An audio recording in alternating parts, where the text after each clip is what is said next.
And I guess thinking about just your musicians, you know, what impact have you seen this project have on them? Do you think, you know, they do things differently as a result of it? You know, what learnings have the musicians taken away?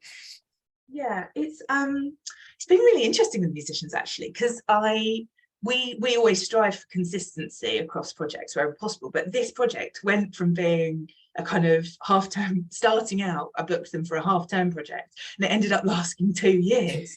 And we actually had complete consistency of team across that, which is amazing. We had Raf Clarkson was the leader, and then 3 musicians, Rachad, Matt and Rosie, who saw that whole programme through.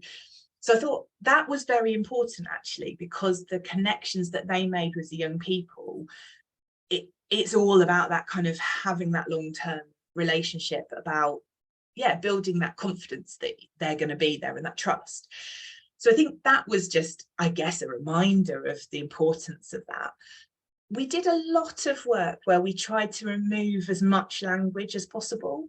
And it's not, this isn't the only environment in which we do that, but I do think that the musicians thought a lot about that. Like that example with that young man in the break where, you know, we picked up on something and ran with it. I think there was a lot of that in this project, where it was spotting the thing and going with that, whatever that was, and letting that kind of, that young person lead us and guide the development of the music, and not being so set on the fact that, okay, the story by that point had been developed and there was going to be this section and this section. Well, actually, if we had this music that had kind of come up, how could we fit it in?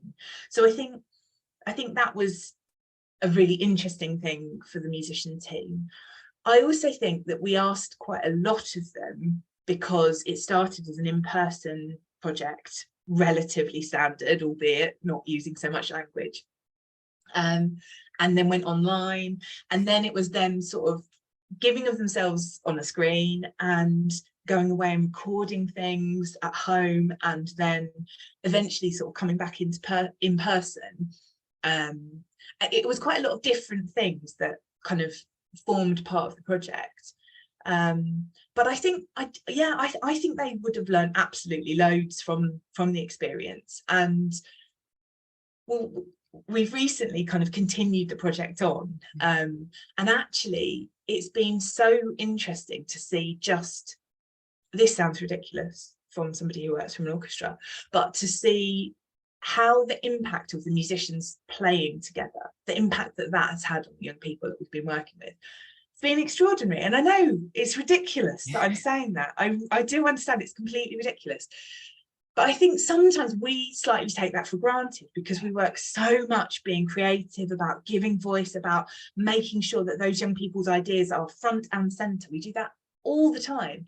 That sometimes it's easy to forget that actually Rachad playing her viola and sounding amazing, and the team sort of there supporting her, just the moment of kind of focus that we had from the young people was amazing. So I think I guess it's like ever, it's having that toolbox of different things that they can draw on in different moments, and seeing how they connect with people, and then really trying to build on that connection in the moment.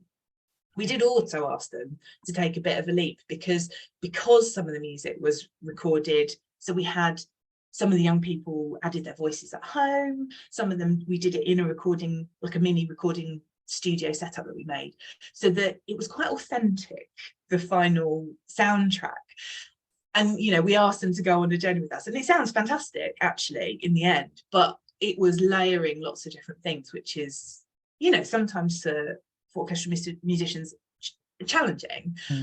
But yeah, they really gave to the project. So yeah, it's really, really positive, I think, the experience.